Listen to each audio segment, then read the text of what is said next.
I think that last slide, sorry, I better go back one. The other one, which is the big winner that's come from left field, is the solar power stations and the wind farms. Because we're linked to the national grid, it's given a huge opportunity to value add the industry. I'm fully supportive of renewable energy. The big solar project with $1.2 billion recently announced is 85% solar, 15% gas. They will be building this infrastructure as starting in July, but it will run solely off solar for the first few years. This is where we can actually interlink our coal seam gas industry with renewables, so we can take the peak load. Because solar, particularly in Queensland over the last few weeks, there's been a lot of cloud and a lot of rain, wouldn't be generating a lot of power. Yes, it does generate some. The wind farm, a $1.2 billion project, gives you that lovely, warm, fuzzy feeling, renewable energy. Protesters, by the bucket load. Probably 2 to 1 to the coal seam gas. Unbelievable. You think we're trying to find some way of securing a renewable, and us farmers, we do love to complain, because if we're not going to make money out of it, we don't want our neighbours to make money out of it. And we've got to be a bit more thoughtful of what we want as an impact. I certainly would rather a wind turbine than a big open cut coal mine. The huge drivers and infrastructures, it's not just about coal seam gas. It's ports, it's roads. We do infrastructure agreements with all the coal seam gas companies, you know, up to $10 million for little tin pot roads. One's a little lane, so they can get their product up. Did it help the agricultural sector? You bet. They've never seen money spent on roads like this before. So here is a value add that will help our agricultural sector. I just slipped that one in just so that people realise the cost of fuel. I know if you want to flip it on its edge, you get what the carbon footprint is, but that is the cost of producing power. If everyone's going to go and tell all our pensioners throughout Australia that your power bill is going to go up 6 times if we go to all renewables, there's got to be a bit of mix and match here. And there lies some of the issue. It is very cheap, that end of the scale, because we have a lot of it. The huge companies that are involved in our region. Look at those top couple of companies there. Their budgets are bigger than the Queensland state government budgets.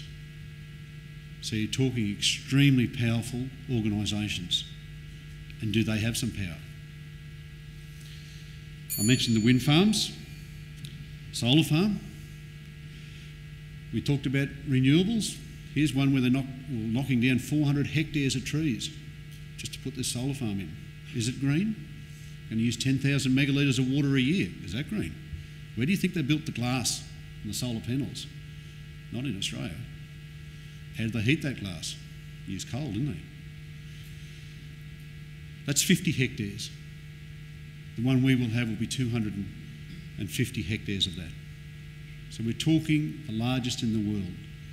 We're on the cusp of these new added industries that are going to benefit our whole region.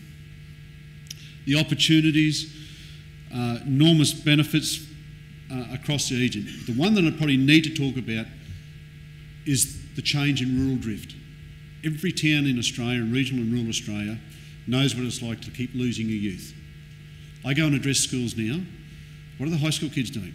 Going straight to university, and coming straight back for a job in our agricultural sector.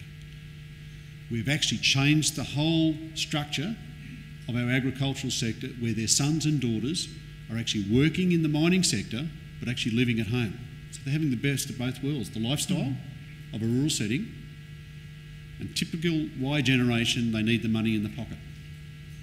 And agriculture cannot offer that, but mining can.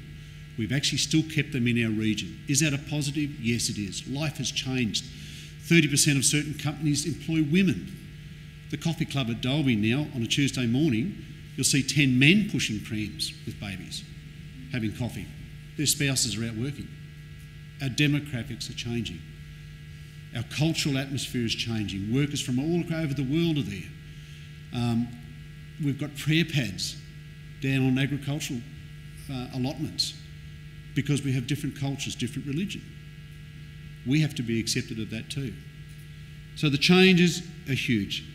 Obviously, the issues with salt and water, I won't go on it too long, except for we can value add that salt. We are the headwaters of the Murray-Darling catchment. My wife's from Adelaide, and I tell you what, she'd never forgive me if I put any extra salt in the water at Adelaide, because they're always complaining about it. Well, we've got to be mindful of that 500 to 800,000 tonne per annum must not mobilise. It's got to be contained and use it as a value-added industry. We import 1 million tonne a year now of caustic soda and soda ash. Let's use it. It's an additional cost to the company. Well, that's the price to play football in our backyard. You make it in the mix of the cost. Land access agreements, strategic cropping. These are all the policies. Each state is different.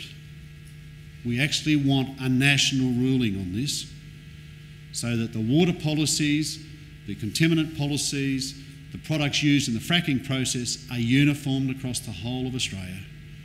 There is a big difference between New South Wales and Queensland. And we don't want loopholes. As I mentioned, there's a few things that we must do. We must protect our land, and it doesn't matter whether it's Goanna country or beautiful chocolate prime agricultural land you could eat. It belongs to somebody, and it's somebody's castle. The industries and proponents must respect that. Respect the landholder and engage them from day one. The safeguards must be put in place by our state governments and held accountable for it. We hold our state government and our federal government accountable for it. Make them make it transparent.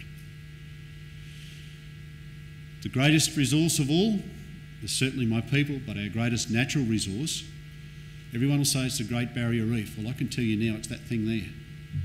Because if we don't have that, we have nothing west of the Great Divide. No towns, no agricultural industries.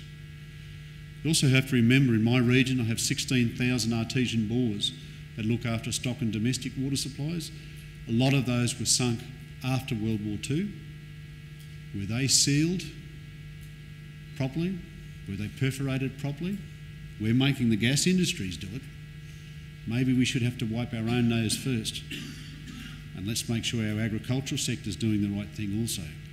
So make sure our agricultural sectors are held accountable for their artesian bores also. I'll leave you with some quick words there.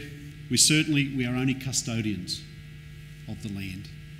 And having a farming background, we must leave it better than we found it. The social impacts I discussed, the challenges are huge. Housing challenges where rentals have gone to $2,500 a week in some of my towns. Our towns are doubling in size every year. That's growth. Take-home message though is that one with the B. And if they're going to get wool blind, our state and federal governments, all we're asking for is some of the funding to go back where the impact is. Because we know that we are holding an enormous amount of wealth for our state and nation, but we want everybody to share in it also. And I'll leave it with that, and I thank you for the opportunity, and I certainly will welcome any questions. Thanks.